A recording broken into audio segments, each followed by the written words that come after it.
hello. Hello everyone. How are you doing? I hope you are fine. In this talk, once again, we have come. We have returned to talk about certain things that we do not like about you and your churches and your people. So, vraiment, à toi, Valène, comment tu vas? L'hypocrisie, là, tu fait quelque chose. Parce que tu veux parler d'hypocrisie. Toi-même, tu n'es même plus toi. Finalement, même toi-même, tu es en boulot. I am an actor, an actress. Et beaucoup de chrétiens sont des acteurs dans l'église. Au lieu d'être toi-même, maman, tu veux être ce que l'église te dit d'être. Et finalement, Jésus même, il dit, faites gaffe au levain des pharisiens. Il n'aimait pas le levain des pharisiens. Au lieu de venir dans l'église et de devenir ce que Jésus n'aime pas, mieux tu corriges ça. Tu regardes ton cas, tu vas jusqu'à la fin de cette vidéo. Et s'il te plaît, tu me changes ça. Et tu deviens la personne que Jésus-Christ est. Bon, aujourd'hui, on ne parle pas des hypocrites. On dit pourquoi les chrétiens sont hypocrites. Voilà ce qu'on va dire. Parce que d'habitude, on a l'habitude de dire que oh, les chrétiens sont hypocrites, ils sont hypocrites, mais on n'est jamais allé à la source pour dire que mais pourquoi est-ce que les chrétiens sont hypocrites? Donc, si vous voulez écouter pour savoir pourquoi les chrétiens sont hypocrites, restez sur cette vidéo. Talk Kamuli Talk on Team.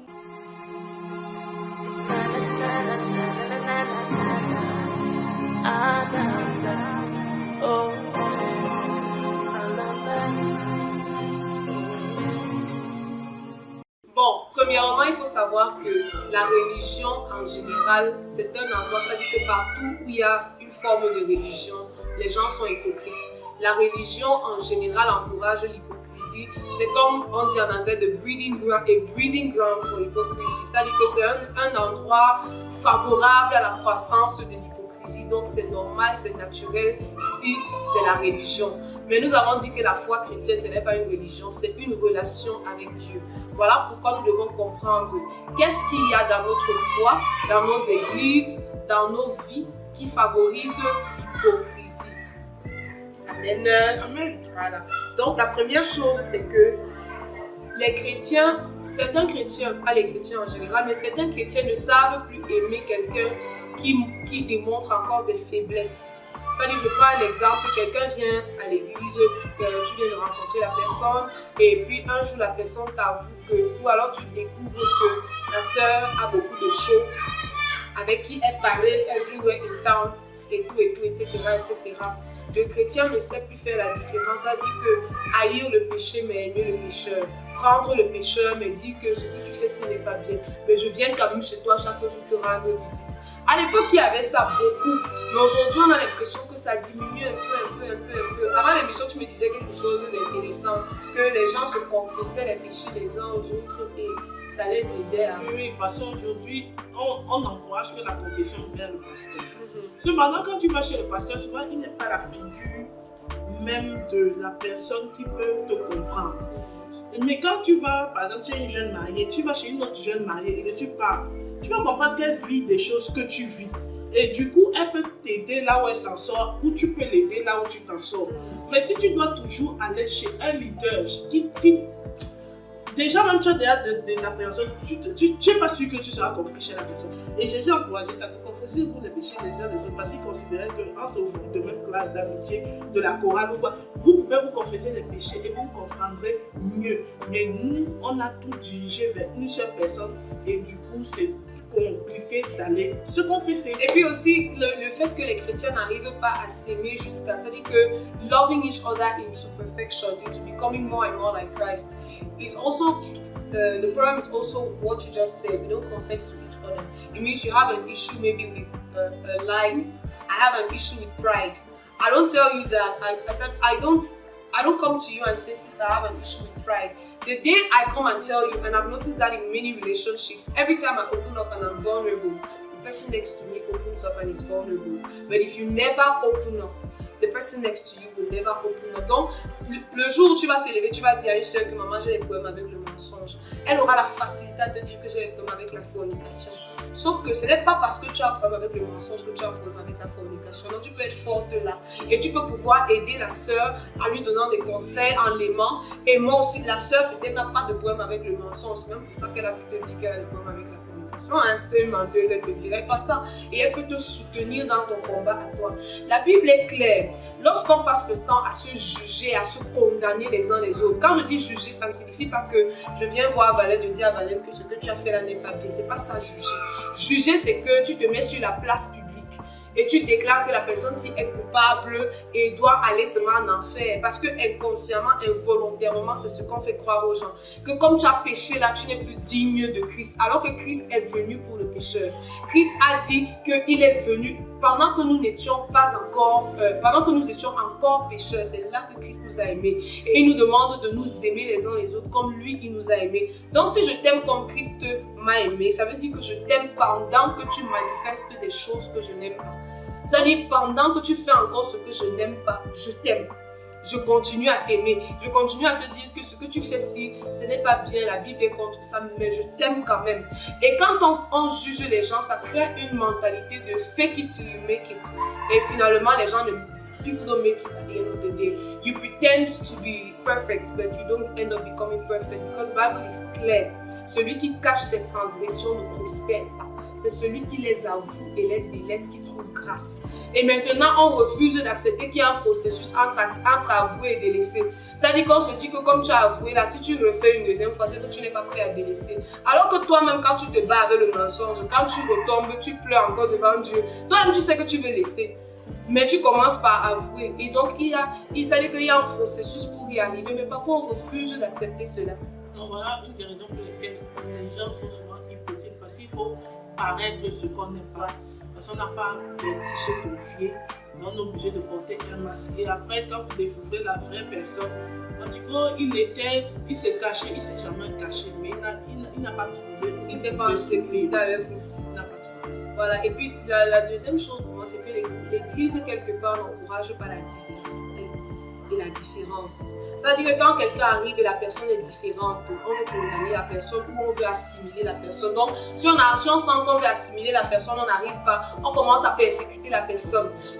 C'est-à-dire qu'un exemple aussi simple que l'habillement. Si dans votre église, vous n'avez pas l'habitude de voir des filles fashion, dès qu'une fille fashion entre là, soit vous allez essayer de l'assimiler, vous allez commencer à lui prêcher un évangile de enlever les bijoux, enlever les tresses, enlever les habits qui sont beaux et tout. Vous allez lui prêcher un évangile de c'est Jézabel qui portait les choses comme ça, c'est machin.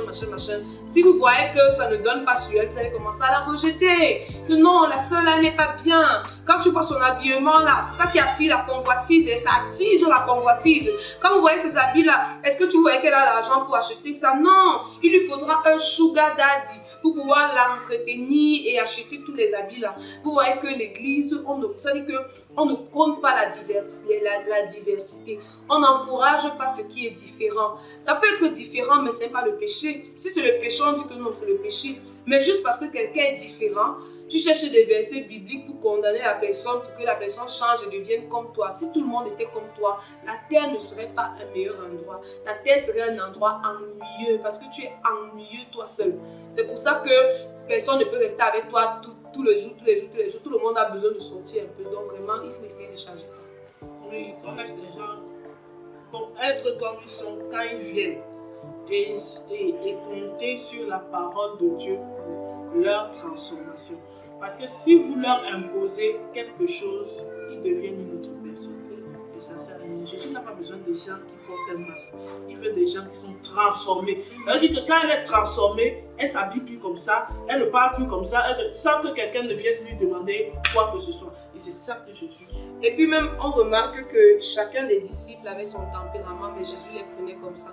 C'est-à-dire l'apôtre Pierre, il était différent de Thomas par exemple. Il y a des personnes qui sont logique. C'est-à-dire que ce n'est pas parce qu'on fait une œuvre spirituelle qu'on va chasser tout le monde qui est hyper pragmatique, hyper logique. Il y a des personnes qui, dans ton entourage, qui ont besoin d'être logiques, qui ont besoin de te dire que l'affaire de pas à la fois ci, pas à la fois ci, pas à la fois ci. Voyons un peu les chiffres. Est-ce que les chiffres sont en train de concorder avec ta foi? Voyons un peu ceci. Est-ce que c'est en train de marcher? Et ça fait beaucoup de personnes rétrogrades à cause de ça. Oui. Et on passe devant. On a fait un programme, l'église va doubler et puis l'église ne double pas. Pour lui, c'est un problème. Il fallait que l'église double.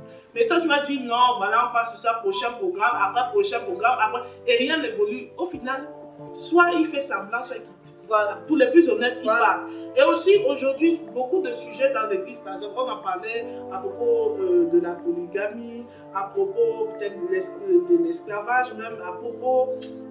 Il y a beaucoup de thèmes comme ça dans l'alcool, Oui. où les pentecôtistes ont refusé le débat. Ils ont refusé les preuves, je ne sais pas, démontrer que c'est accepté ou c'est pas accepté. Ils ont seulement fait en sorte que quand tu entres dans l'église, on te fait comprendre que tu dois être monogame, on te fait sans te donner d'explication. Et puis maintenant, les pasteurs sortent de partout en expliquant qu'en fait, tu es un polygame, mais tout s'ignore. Maintenant, quand il va dans ce courant-là, on va dire, oh, c'est un hypocrite. Non.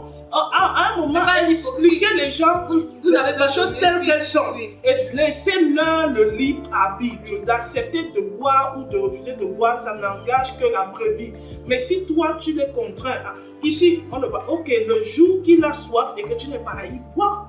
Voilà, c'est ce qu'il fait, c'est qu'il boit parce qu'il lit dans sa Bible que, bon, Jésus lui-même l'a un peu goûté. Goûtons. Mais après, quand les frères le voient, c'est un scandale, c'est pas un scandale. Laissez les gens être transformés par la vérité. Et justement, il y a une autre chose, c'est que les institutions religieuses en général repoussent des personnes qui pensent différemment. C'est-à-dire que des personnes qui pourraient réfuter leurs arguments qui ne tiennent sur rien. Des personnes qui vont exprimer un avis différent. C'est-à-dire que si je trouve que vous avez peint toute l'église en rouge, je dis que mais pourquoi vous peignez toute l'église en rouge?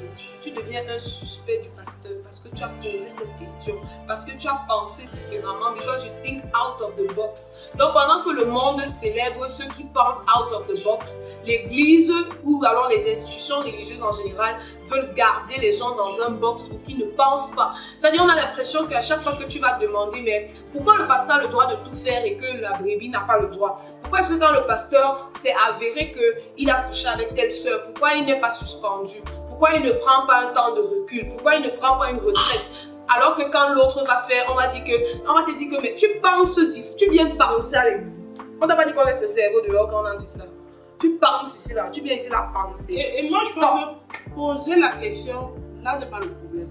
C'est le problème quand tu en fais un murmure. Parce qu'il y a aussi des gens comme ça, quand ils se posent des questions et qui n'ont pas de réponse, ils créent leur groupe de rébellion avec. Mais le problème, justement, on est en train de parler du fait que c'est l'atmosphère là qui favorise le murmure. Parce que tu as un pasteur à qui tu ne peux rien dire. Ou bien quand tu poses la question, on te dit laisse seulement. Alors que tu es un être pensant. Oui, c'est ça. Mais bon, moi c'est directement penser au pasteur. Parce que tu sais, la notion de leadership, même actuellement là on est avec notre président, notre serve d'excellence, c'est compliqué de mettre certaines demandes. Même comme tu es là citoyen, tu vois, c'est compliqué d'avoir certaines demandes par rapport à la... Même quand tu expliques comment ce pays est géré, on ne te répondra pas. Mais moi je dis que la personne aussi de son côté fasse très attention de ne pas attirer aussi la colère de Dieu par son attitude. Non. Mais de deux aussi, c'est pas à toutes les questions qu'on t'apportera des réponses.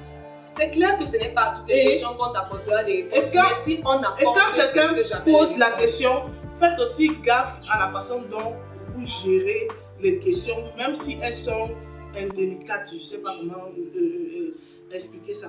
Parce que si, c'est vrai, moi j'ai déjà vu aussi des gens dans l'embarras vous poser une question, et vraiment c'est Dieu qui lui a dit comme ça.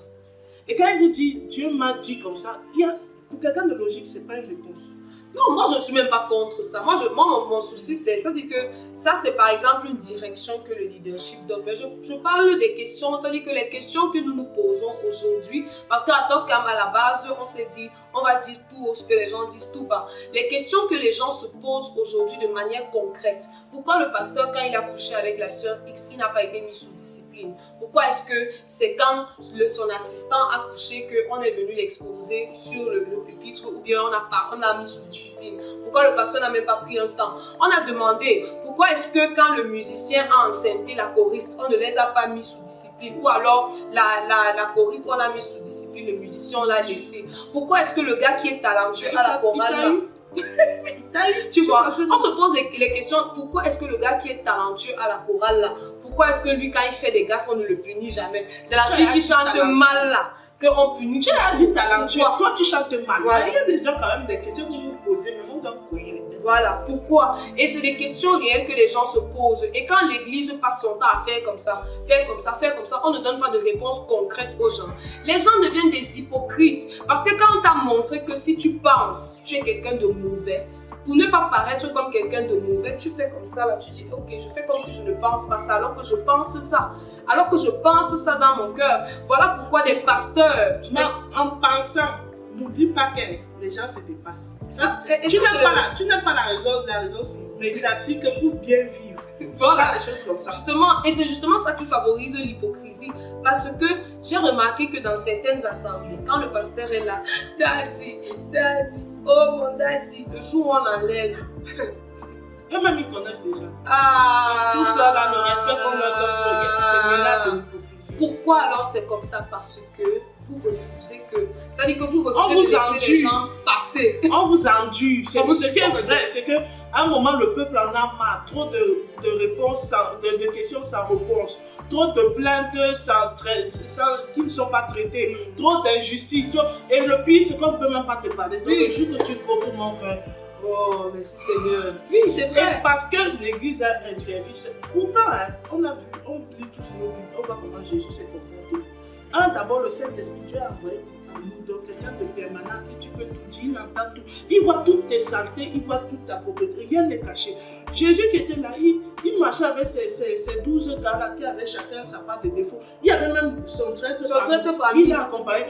Donc c'était quelqu'un de proche de ces personnes. Mais nous sommes le peuple que Dieu t'a donné. Au lieu d'être proche, il y a des questions. Tu peux savoir que Sharon se pose cette question. Elle a eu un enfant avec un gars de la chorale. Lui, il est gardé à la chorale. Elle doit être à la maison ou au dernier banc. Tu peux juste aller chez elle. Si tu ne veux pas l'expliquer devant toute la chorale, de peur que ce que tu peux dire puisse être mal interprété. Tu vas chez Sharon et personnellement, tu causes avec elle comme une fille. Donc, apprends, en dehors d'avoir la masse devant toi, apprends à créer une relation avec tout le monde et à éteindre le feu. Même pas avec tout le monde, parce qu'à un moment donné, même c'est difficile. Mais le truc, c'est que quand tu as créé une atmosphère autour de toi où tu es accessible. Non, voilà, où tu es accessible, ça fait en sorte que les gens, à un moment, Jésus dit qui dit-on que je suis? Et parfois, un leader doit se poser la question là, et que quelqu'un lui soit honnête, avoir des personnes honnêtes autour de toi pour que tu puisses dire que quand tu dis qui dit-on que je suis, que quelqu'un te réponde, on dit que tu n'es plus personne, le Père. Que quelqu'un te réponde, la mère, on dit que tu grondes trop les gens. Regarde le papa là, à son âge, tu le grondes. Il faut qu'on puisse te dire que mon Père, tes dépenses, ta manière de dépenser les fonds de l'église, vraiment on trouve que ce n'est pas sage. Parce que dernièrement, on a perdu tel montant pour ceci, pour cela. Il faut que les gens puissent te dire, parce que c'est comme ça qu'on contient la rébellion. Ce n'est pas en empêchant les gens de parler ou bien en disant, en balayant tout d'un geste de la main. Non, c'est pas. C'est comme ça qu'on empêche la rébellion. Ça dit que tu entres dans le cœur des gens. C'est comme ça que Satan marche dans la tête des gens. Alors, peut-être vous ne le saviez pas. C'est toi qui marche dans la tête des gens avec les Rangers. C'est qu'il a appris que dès qu'on dit ici que je pense qu'il est trop colérique, il vient chez toi, il dit que ouais maman, ouais écoute, je suis venue avec un cadeau pour toi. Quand tu me vois fâchée là, ce n'est pas que j'ai un problème avec toi. En fait, c'est que. Voilà comment Satan marche dans les têtes des gens avec les Rangers. Voilà comment les institutions où c'est les démoniaques qui gèrent. Voilà comment eux ils gèrent. Donc, on doit aussi apprendre à faire ça entre nous. Et ça va tuer l'hypocrisie. Ça peut pas peut-être totalement tuer l'hypocrisie parce qu'il y a des gens qui aiment être comme ça. Mais moi, par exemple, c'est-à-dire, je parle de mon cas parce que je ne veux pas pointer le doigt aux autres. Moi, je sais que j'ai été une chrétienne hypocrite. Et je ne connais pas un chrétien qui n'a pas été hypocrite d'une manière ou d'une autre. Soit c'est parce que dans votre église, il faut se prosterner pour saluer le pasteur et tu n'y crois pas, tu ne comprends pas pourquoi on fait ça. Mais tu es obligé de le faire parce que quand tu ne le fais pas, on te regarde mal. Ou on dit que tu es un traître, ou on dit que tu es un Judas. Sinon tu es la 7e colonne. Tout le temps. Voilà. Tu dois être à chaque programme, mais tu n'as pas envie d'y être. Tu n'as pas envie d'y être. Parce que le pasteur va dire, le leader va dire, l'église va dire, on va mettre... C'est l'hypocrisie. Tu fais les choses sans le vouloir. Sans vouloir vraiment le faire. Et Jésus lui regarde au cœur, il ne regarde pas toutes ses actions et c'est pas bon. Voilà, donc créons une atmosphère qui ne favorise pas l'hypocrisie. Et c'est pas seulement pour les pasteurs, c'est nous les chrétiens. C'est toi qui juges la sœur qui a beaucoup le belé là et tu commences à l'éviter, tu ne la salues plus. C'est toi qui la juges. Le problème, ce que tu comprends pas, c'est qu'elle couchait avec le gars là bien avant. Quand tu partais dormir chez elle là, sur le lit là, c'est là-bas qu'ils ont fait l'enfant là. Donc maintenant qu'elle est enceinte, c'est pas maintenant que tu vas montrer que tu es trop vexe. Certaines fois même, tu savais même qu'elle était dans la vie là et tu la saluais. Dès que la preuve sort là, maintenant qu'elle est déjà belle, maintenant tu veux déjà faire comme si tu ne savais pas. Tu savais, il faut aller la saluer. Quand tu la salues, tu dis que ce que tu as fait là n'était pas bien. Oui, mais je suis ton amie, je suis ta soeur, on va continuer. Tu fais la layette, tu pardonnes. Tu dis que ne fais plus ça, hein. Oui. Créons une atmosphère qui tue l'hypocrisie, où les gens peuvent se démasquer, s'ouvrir, se montrer tels qu'ils sont, être vulnérables pour pouvoir résoudre le problème. Parfois, tu es bête parce que tu es calme, on ne sait pas. Et dès qu'ils montrent leur vrai visage de pasteur, s'il vous plaît, c'est là où vous cognez fort. La parole. C'est vous cognez, quelle parole? Même le front là, tu têtes sur son front et il faut. Parce que quand ils font les choses là derrière, ils n'ont pas pitié. Donc quand tu instaures tout ça là, que quelqu'un veut montrer que tu prends sa tête, tu cognes. Là, c'est pas le péché. Nous-mêmes, on sera avec toi. Ok, donc, merci de nous avoir suivis. Voilà les quelques points que nous avons observés comme étant des choses qui favorisent une atmosphère d'hypocrisie au sein de l'église, du corps du Christ, au sein de ta famille, parmi tes enfants, dans ta chorale. Voilà. Donc, likez, partagez la vidéo et sur ce, see you next time.